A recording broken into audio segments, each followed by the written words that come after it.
In Laboratory Reddit, today's story is: My mother-in-law pretended to love us for 8 years until she sold the family home.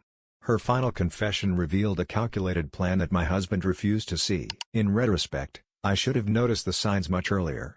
My husband Marco always seemed to get the coldest treatment when it came to his mother Elena. From the moment I joined their family, it was clear that his older brother Carlos was the undisputed favorite. Marco, on the other hand, was treated as an afterthought.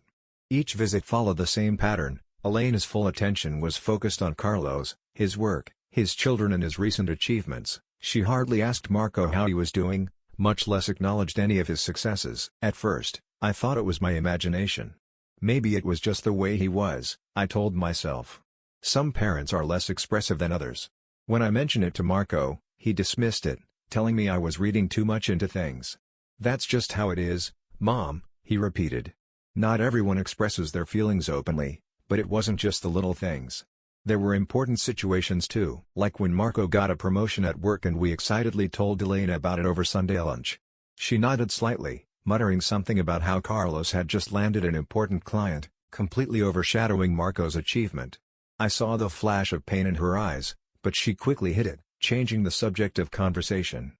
It was as if she had learned long ago not to expect validation from her. Despite everything, Marco never complained. He continued to turn up faithfully and he continued to try to win his mother's approval in ways that I couldn't understand. And maybe that's why it hurt so much to see him like that. He deserved better treatment. The situation reached a critical point when Elena announced that she was going to sell the family home. The place was huge, practically a landmark in the city where Marco and Carlos had grown up. She explained that it was time to move to a smaller place and that the money would be divided between the two brothers. Marco, always optimistic, assumed that the division would be equitable. I did not share his confidence. As the months went by, Elena became increasingly evasive about her plans. When Marco tried to ask her about the sale, she dodged the question, saying she wasn't ready to talk about it yet. Meanwhile, Carlos, who had been experiencing financial difficulties, began hinting how much he would appreciate receiving some extra money.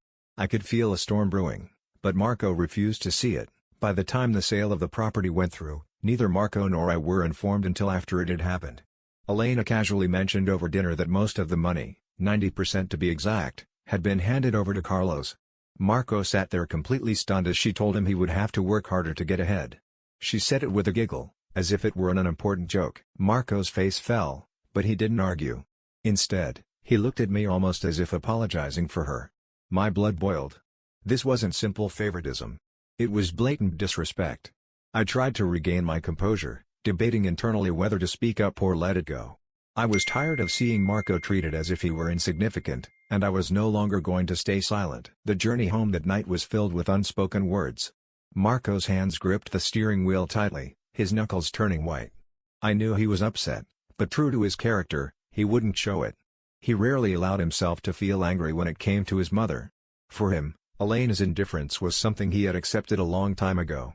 A fact of life that he had learned to live with. But for me, this had been the last straw. Once we got home, I couldn't contain myself any longer. I told Marco how unfair the whole situation was.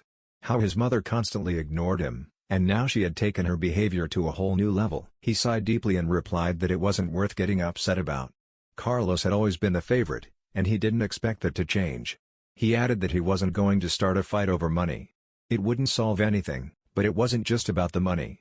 It was about respect. About the years Marco had spent trying to prove himself to a mother who refused to see him for who he really was. I asked him why he allowed himself to be treated like that, why he never stood up for himself. He replied that it was easier to let things go than to confront her. Easier for him, perhaps, but not for me. Over the following weeks, I couldn't forget the matter. I kept replaying the conversation from that dinner in my mind, listening to her laugh as she told Marco to try harder. I saw how his shoulders slumped when she said it, how he remained silent even though he knew he was suffering. And every time I tried to bring up the subject, Marco would wave me off, saying he didn't want to complicate things, but the situation was already on the verge of exploding. Carlos, emboldened by his new wealth, became even more unbearable. He began to belittle Marco during family gatherings, bragging about his financial stability and insinuating that Marco wasn't doing enough. Elena never intervened to stop him. If anything, she encouraged him, laughing as if it were all a harmless joke. One afternoon, after another tense visit with his family, I told Marco that I could not keep quiet any longer. He asked me to let it pass, arguing that it was not worth ruining relationships. But I replied that it was not about ruining relationships. It was about demanding the respect he deserved. Marco looked at me, undecided. He said he appreciated my support, but asked me not to make things worse. He said it wasn't my battle. But it felt like it was. If Marco couldn't defend himself, then maybe I had to defend him. Update 1. The opportunity arose a couple of weeks later during a family gathering at Elena's house.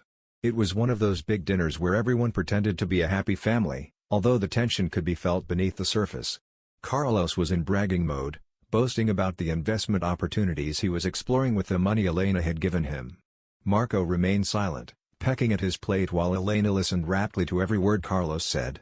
It was the same old script, but this time I couldn't bear it. When Carlos made another comment about how some people, clearly referring to Marco, needed to work harder to get ahead, I couldn't contain myself. I asked him if he really thought it was fair to take most of his mother's money while Marco, who had always worked hard and never asked for anything, received practically nothing. The room fell completely silent. Elena's smile wavered for a moment, but then she replied that it was not my place to question how she distributed her assets. She added that Carlos needed the money more than Marco, and as a mother, it was her responsibility to support her children as she saw fit. I replied that supporting one child did not mean neglecting the other. I reminded her how much Marco had sacrificed over the years and how he had always been there for her, even when Carlos had not. I explained that by constantly putting Carlos first, she was pushing Marco away, whether he knew it or not. Elena's face flushed. She said she didn't appreciate me lecturing her on how to be a mother. She added that Marco was a grown man and could speak for himself if he had a problem. I looked at Marco expecting him to say something, but he just stared at his plate. I could see the conflict in his eyes. He didn't want to upset his mother. I was starting to get frustrated with him. Carlos, of course, couldn't resist intervening. He told me I was making a big fuss over nothing and that Marco didn't need a protector to fight his battles. I replied that this wasn't about protecting anyone. It was about basic common sense, which he lacked. The situation escalated quickly. Elena accused me of causing problems. And Carlos called me overly sensitive. I told Elena that she needed to seriously reflect on how she treated her children because her obvious favoritism was creating a rift in the family. Marco finally intervened, asking everyone to calm down. He said he appreciated my support, but asked me to leave. He added that this was not the time or the place to sort things out. Elena looked at Marco, her expression softening. She told him she loved him and didn't mean to make him feel belittled. But then, in the same sentence, she added that Carlos had simply needed her help more and that Marco should be proud of his independence. I shook my head, realizing that I still didn't understand. It wasn't about Carlos needing help. It was about years of neglect and favoritism that had left Marco feeling like he would never measure up. When we left that night, Marco said I had overreacted. He said it had been too much. He didn't want to make things worse with his family. I replied that sometimes fighting back means that things might get worse before they get better. In my heart, I knew this wasn't over.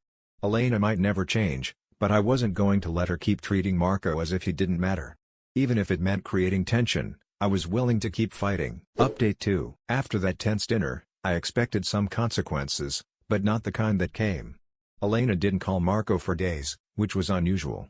Normally, she would call him every other day to remind him of something trivial or to ask for help with some task that Carlos didn't bother to do. This time, there was total silence. Marco played it down, saying she was probably just letting things calm down.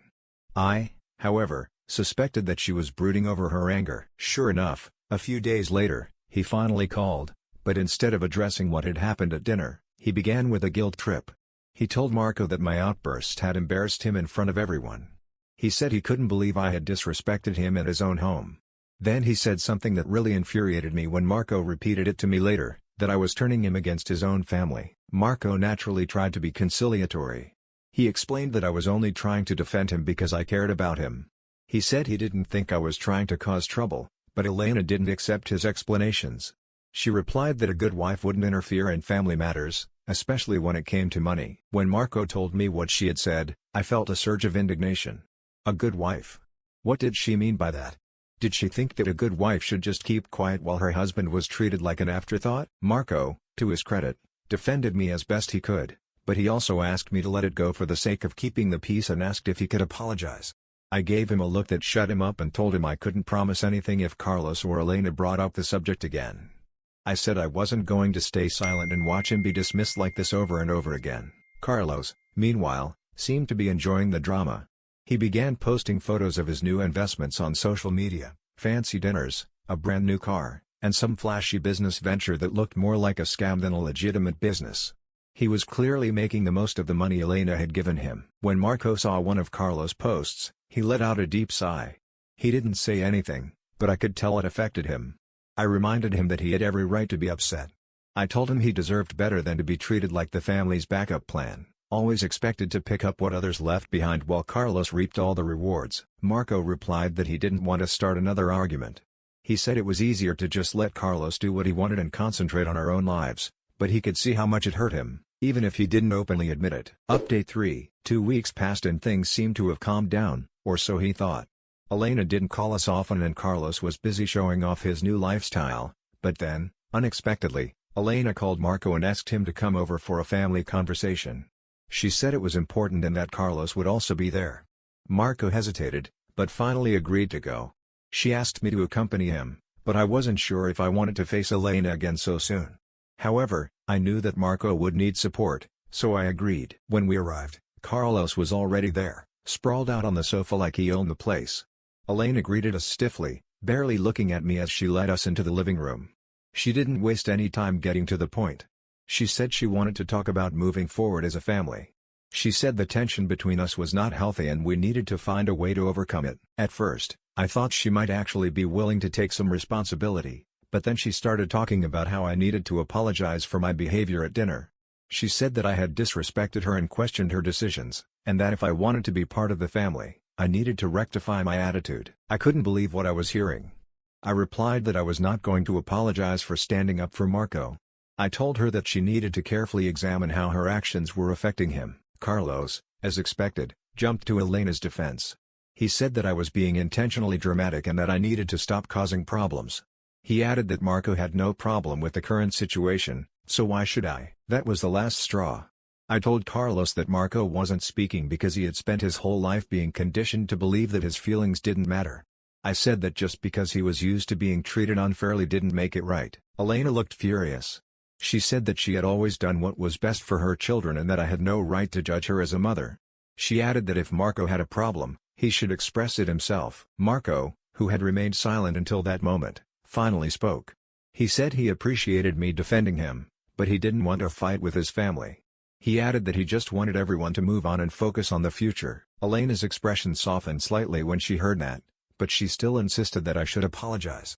She said it was the only way forward as a family. I looked at Marco expecting him to back me up, but he just looked undecided. I could tell he wanted to keep the peace even if it meant sacrificing me. I told Elena that I wasn't going to apologize for telling the truth. I said that if we were going to move forward, she needed to start treating Marco and me with the respect we deserved. I told her that she should be the one to apologize to us. Although he was too afraid to tell her directly, Marco seemed stunned. He didn't expect me to be so angry. I left immediately. Marco followed me, apologizing and assuring me that I didn't need to apologize to anyone. I didn't reply. The conversation ended on a tense note. Elena didn't get the apology she was looking for and I didn't receive the recognition I was hoping for. Update 4: After that disastrous family gathering, Marco became quieter than usual. He apologized to me several times, begging me to calm down. He said he would do better. I could tell he was trying to process everything, torn between his loyalty to his mother and brother and the obvious injustice of the situation.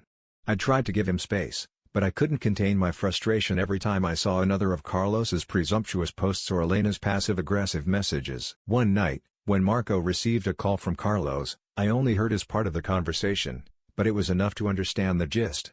Carlos was bragging about another investment related to some of the remaining funds from the property that Elena had apparently handed over to him.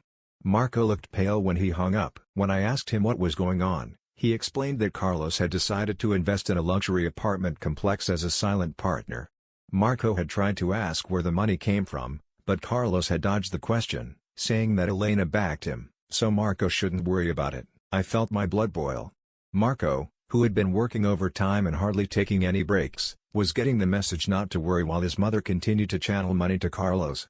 I told Marco that he needed to stand up for himself and demand some answers. Marco replied that he didn't want to create more conflict. He said that Carlos' decisions didn't affect us directly, so there was no point in getting involved. I replied that it did affect us, because it was a constant reminder of how his family considered him to be a second-class son. That comment hurt him deeply. That night, Marco barely spoke to me. His silence wasn't just about avoiding confrontation. A whole lifetime of conditioning had told him to keep a low profile and not cause trouble. Update 5. It wasn't long before Carlos' house of cards began to crumble. Less than a month later, Marco received another call from Elena, and this time her voice sounded alarmed. She said that Carlos was in trouble and they needed Marco's help. When Marco hung up, he seemed more resigned than surprised. He explained that Carlos' investments had gone wrong. Apparently, the luxury apartment project had been a scam. And Carlos had invested everything in it, including the last funds from the property. Elena had signed some of her loans as collateral, and now they were both facing serious financial problems. I couldn't help feeling a grim satisfaction. I didn't say it out loud, but part of me thought they deserved it. They had put all their resources into Carlos, ignoring Marco's hard work and sacrifices, and now they were paying the consequences. I asked Marco what Elena wanted him to do. He replied that she hadn't been specific, but he knew she was going to ask for money. He added that he didn't know how to proceed. I told him he needed to think carefully before making any decisions. I explained that although it was natural to want to help the family, he should consider how much they had taken from him emotionally, financially and mentally over the years. He needed to consider me too. Marco nodded, but he was conflicted. He said that despite everything, he couldn't just abandon his mother. I replied that helping someone didn't mean allowing them to take advantage of you. The next day, Elena called again. This time I could hear her raised voice from across the room. She was pleading with Marco, saying that she didn't know what to do, and that Carlos was her son too. She said she had always believed that Marco would respond when it mattered most, as he always had. Marco told her he needed to think about it, but she kept insisting. She said that if Marco didn't help, they could lose the house. She added that as a family, they should stick together in difficult times. When Marco hung up, he sounded completely exhausted. He said he hated being in that position, but he couldn't see a way out. I reminded him that Elena and Carlos were taking advantage of his sense of responsibility because they knew they could manipulate him. I mentioned all the times they had belittled him, dismissed him and put Carlos first. I told him he needed to stand up for himself, not just for himself but for us too. Marco replied that he wasn't sure he could do it. He said he felt bad turning his back on his family, even after everything they had done. I explained to him that setting boundaries was not the same as abandoning them. I said he could care for them without sacrificing his own well-being. I explained to him that if he continued to allow them to take advantage of him, they would never learn to take responsibility for their actions. Marco was silent for a long time. Finally he said he needed time to think. That night, Elena called me directly. She said she wanted to explain her perspective. She said she had only given the money to Carlos because she believed he had the potential to multiply it. She said she had always hoped that Marco would understand that Carlos needed more help than him. I replied that Marco had always needed her support too, but she had been too focused on Carlos to notice. I told her it wasn't fair to expect Marco to solve their problems just because he was the reliable one. Elena said she didn't know what else to do. She said she was desperate and that Carlos had promised he would fix things, but now he was avoiding her. She said she felt she had no one else to turn to. I told her that this was perfect and that now she could finally see the results of the decision she had made. I told her firmly that expecting Marco to fix everything was not the answer and it was not fair to put that burden on him. Elena didn't reply for a moment, and when she did, her voice trembled. She said she never wanted things to turn out like this. She said she had always believed she was doing what was best for her family, but now she wasn't so sure. I replied that it wasn't too late to start treating Marco with the respect he deserved, but he shouldn't expect to receive any money.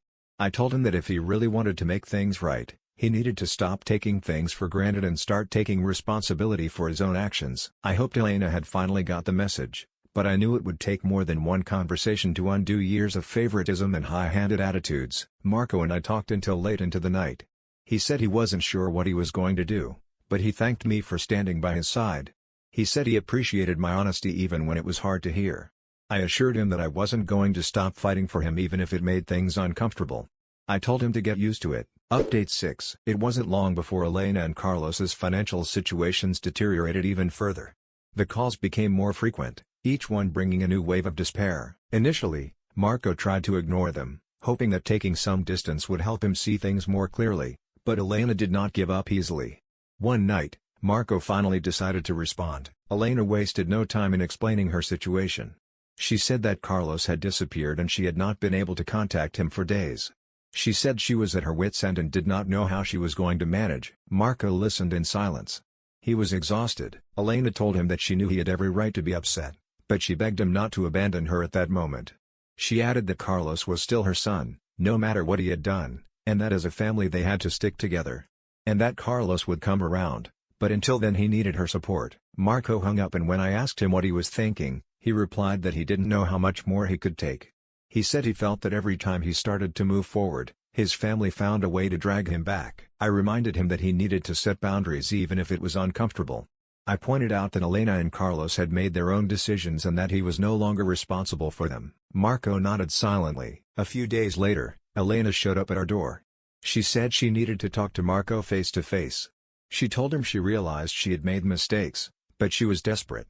She said she was afraid of losing everything and didn't know who else to turn to. Marco replied that he understood that she was going through difficulties, but he couldn't keep putting his life on hold to rescue her. He said that he had spent years trying to prove himself to her and it had taken him a long time to realize that he didn't need her approval to be happy. He added that he was happy with me and wanted to provide a good life for me, and he wasn't willing to sacrifice our well-being to get involved in her and Carlos' problems. I was deeply proud of him. He had finally said no. Elena began to cry, saying that she never wanted to make Marco feel that way. She said she thought she was doing what was best for the family, but now she could see how much she had hurt him. She begged him to forgive her and give her another chance to make things right. Marco told her that forgiveness was not the problem. He said he had already forgiven her, but that didn't mean he was going to let her take advantage of him again. He told her he loved her, but he needed to prioritize his own well-being for the first time. Update 7. I thought that conversation might have been the end of it, but a week later Elena called again and this time her tone was different. She sounded more resigned, almost defeated. She told Marco that the situation was worse than she had explained. She said the house was about to be repossessed and if they didn't find a solution soon, she would have nowhere to live. Marco remained silent for a moment before asking her how much she needed. When she mentioned the amount, his face visibly fell. He told her that we didn't have that kind of money. And even if we did, it wouldn't solve the underlying problem. Elena didn't react well. She said she couldn't believe that Marco would turn his back on her after everything she had done for him. She said that she had always believed that he was the reliable one. The one she could count on when things got complicated. That was the breaking point for Marco. He replied that being reliable did not mean that she could completely manipulate him. He said that no matter what she did, she would never be satisfied. He suggested that she transfer those expectations to Carlos. Since the money from both properties and plots of land had been for him, he added that he was finished trying to prove himself to someone who only valued him when it was convenient. After hanging up, Marco seemed calmer than I had seen him in years. He gave me a big hug and said he finally understood that he couldn't keep sacrificing himself for people who didn't appreciate him. He said it hurt to let go, but he knew it was the right thing to do. I made sure to remind him every day how proud I was of him for standing up for himself. It wasn't easy and Marco doubted his decision at times, but we constantly reminded each other that setting limits was not selfish. It was necessary. Addition. Elena did try to communicate again. She had always been quick to blame others and slow to take responsibility. It was clear that she had not fundamentally changed. In the end, Marco decided not to communicate with Elena. He said he could not give her the power to drag him back into a cycle of disappointment.